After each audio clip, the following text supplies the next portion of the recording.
Hello friends, welcome to Geethachannel. இன்னைக்கு நம்ம வீடியோல வந்து பாத்தீங்கன்னா மணத்தக்காளி கீரை பொரியல் தாங்க செய்ய போறோம். வாங்க அது எப்படி பண்ணலாம்ன்றத பார்க்கலாம். அதுக்கு நான் ஒரு pan வச்சிருக்கேன். அதுல 1 டேபிள்ஸ்பூன் அளவுக்கு ஆயில் வந்து ஆட் பண்ணிருக்கேன். ஆயில் வந்து ஹீட் ஆனதும் ஒரு 1/2 ஸ்பூன் அளவுக்கு கடுகு வந்து சேர்த்துக்கிறேன். கடுகு பொரிஞ்சதும் 1 ஸ்பூன் அளவுக்கு உளுந்து,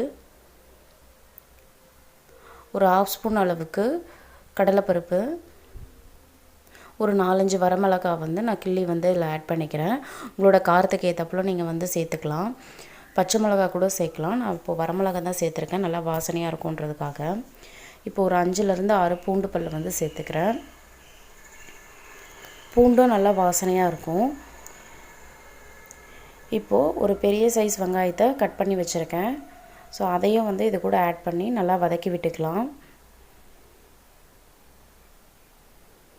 வதங்கிறதுக்காக லைட்டாக வந்து உப்பு வந்து ஆட் பண்ணிக்கோங்க.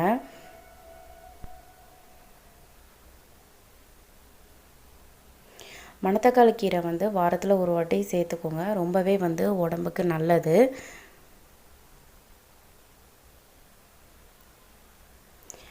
நான் ஆல்ரெடி கீரையை வந்து நல்லா க்ளீன் பண்ணி அலசி கட் பண்ணி வச்சிட்டேன். ஸோ அதையே வந்து இப்போ வந்து ஆட் பண்ணிக்கிறேன்.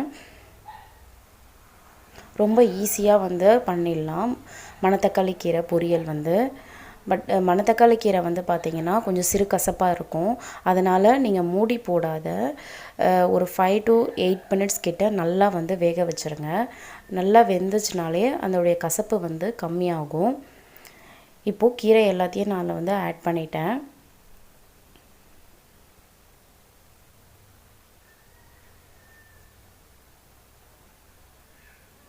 இப்போது இதை ஒரு கலந்து விட்டுக்கலாம்.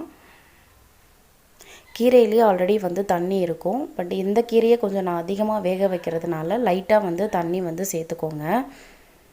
நான் ஆல்ரெடி சேர்த்துட்டேன், அது வீடியோ எடுக்க முடியல. பாருங்கள், இந்த அளவுக்கு நல்லா வந்து வெந்திருக்கணும் கீரை. லோ ஃப்ளேமில் வந்து ஒரு 10 minutes கிட்ட வந்து நல்லாவே வேக விட்டுருங்க. அப்போ தான் அந்த கசப்பு தன்மை இருக்காது, நல்லா டேஸ்ட்டாக இருக்கும்.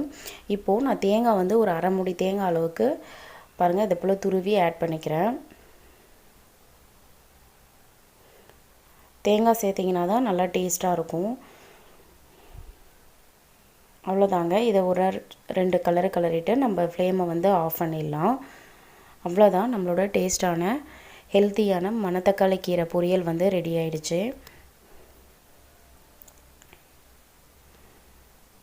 இந்த வீடியோ உங்களுக்கு ரொம்பவே பிடிச்சிருக்கும் அண்ட் யூஸ்ஃபுல்லாக இருக்கும்னு நினைக்கிறேன். பிடிச்சிருந்தா மறக்காமல் வந்து கீதா சேனலை லைக் பண்ணுங்கள், கமெண்ட் பண்ணுங்கள், ஷேர் பண்ணுங்கள் அண்ட் சப்ஸ்கிரைப் பண்ணி வச்சுக்கோங்க. கூடவே இருக்க பெல் பட்டனையும் கிளிக் பண்ணி வச்சுக்கோங்க. அப்போ தான் நான் போகிற வீடியோஸ் எல்லாம் உங்களுக்கு உடனுக்குடன் நோட்டிஃபிகேஷன் வழியாக வந்து கிடைக்கும். தேங்க்யூ.